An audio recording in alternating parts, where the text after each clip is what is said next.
(7월 13일) 목요일 생명의 말씀입니다. 오늘 본문은 사무엘하 16장 1절부터 14절까지의 말씀입니다.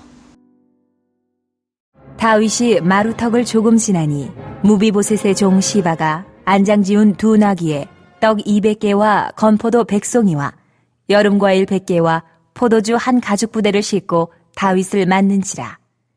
왕이 시바에게 이르되 내가 무슨 뜻으로 이것을 가져왔느냐? 하니 시바가 이르되 나귀는 왕의 가족들이 타게 하고 떡과 과일은 청년들이 먹게 하고 포도주는 들에서 피곤한 자들에게 마시게 하려 함이니이다. 왕이 이르되 내 주인의 아들이 어디 있느냐? 하니 시바가 왕께 아르되 예루살렘에 있는데 그가 말하기를 이스라엘 족속이 오늘 내 아버지의 나라를 내게 돌리리라 하나이다. 하는지라. 왕이 시바에게 이르되 무비보셋에게 있는 것이 다 내 것이니라. 하니라. 시바가 이르되 내가 절하나이다. 내 주 왕이여, 내가 왕 앞에서 은혜를 입게 하옵소서. 하니라.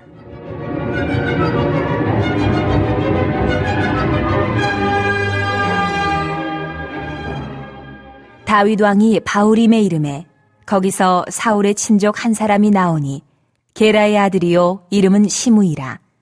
그가 나오면서 계속하여 저주하고 또 다윗과 다윗 왕의 모든 신하들을 향하여 돌을 던지니 그때의 모든 백성과 용사들은 다 왕의 좌우에 있었더라. 시므이가 저주하는 가운데 이와 같이 말하니라. 피를 흘린 자여, 사악한 자여, 가거라, 가거라. 사울의 족속의 모든 피를 여호와께서 내게로 돌리셨도다. 그를 이어서 내가 왕이 되었으나 여호와께서 나라를 내 아들 압살롬의 손에 넘기셨도다.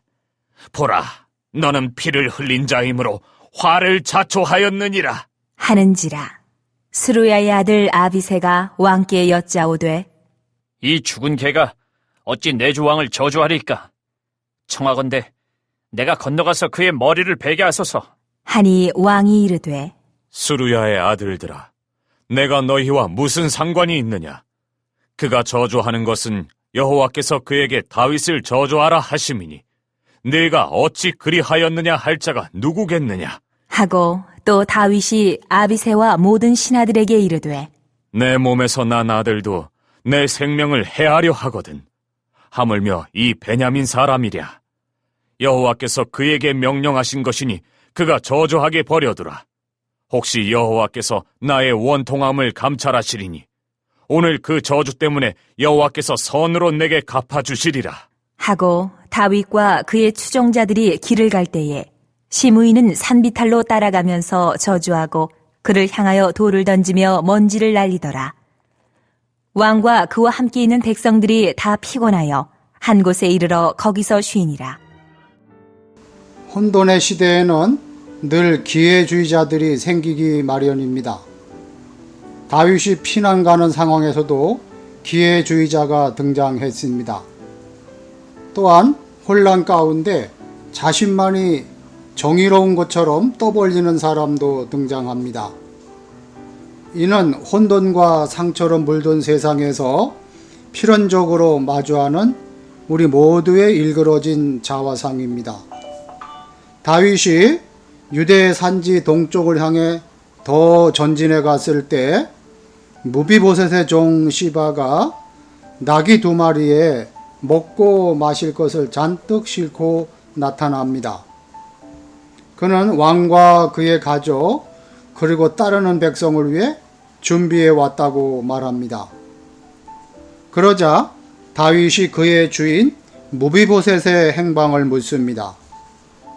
무비보셋은 사울의 손자이자 요나단의 아들로서 사울과 요나단이 전사했을 때 유모가 그를 안고 도망치다가 떨어뜨려 5살 때부터 다리를 절게 된 사람입니다.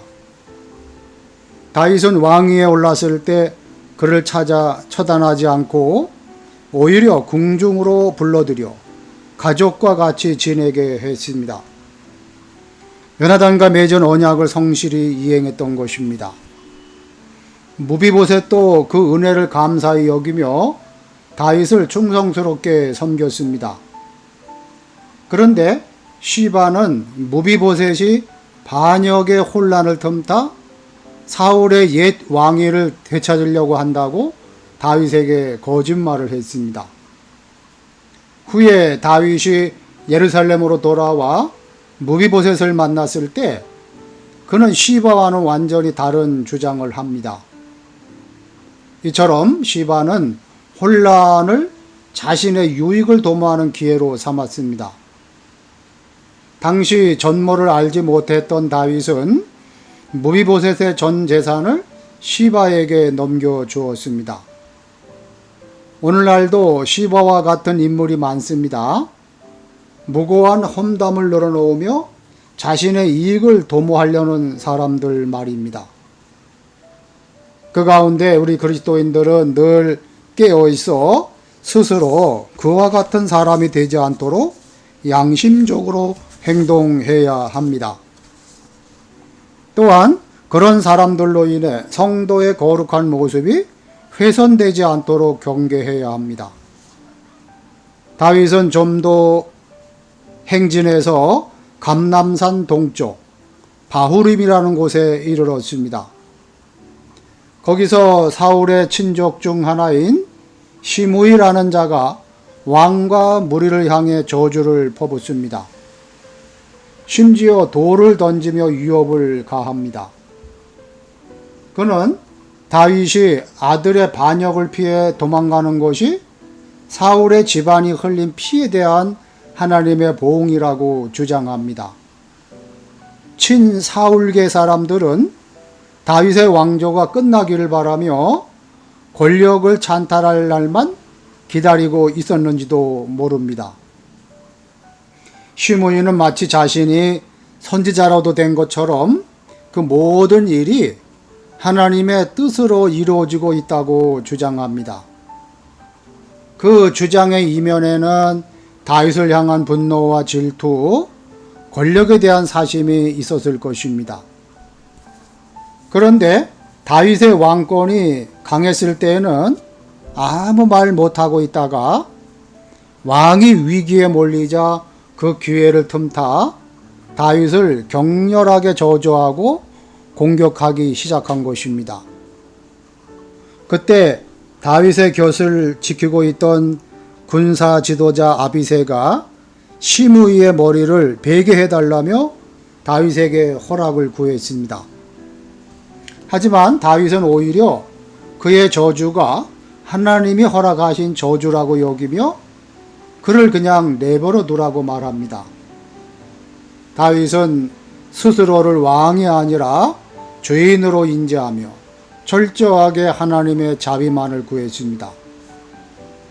다윗은 부당한 저주에 맞서지 않았고 시므이의 비난과 저주를 하나님의 음성으로 들으며 더 깊은 참회로 들어갔던 것입니다.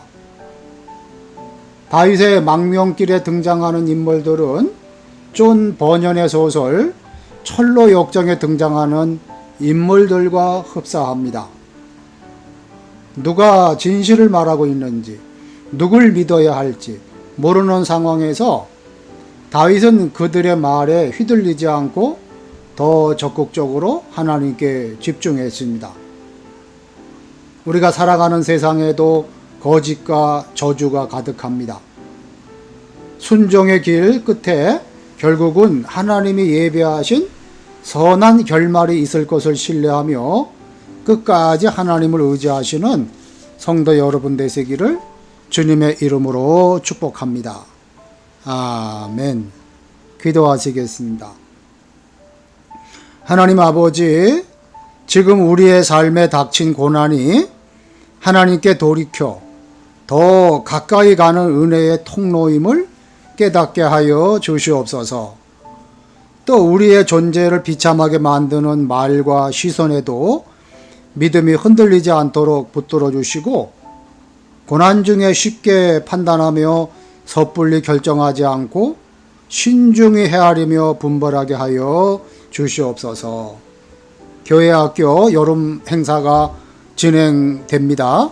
하나님, 우리 교회학교 여름 성경학교와 수련회가 하나님의 은혜 가운데 잘 진행될 수 있도록, 그래서 다음 세대들에게 하나님의 말씀을 가르치고 양육하는 기회가 되게 하여 주시옵소서.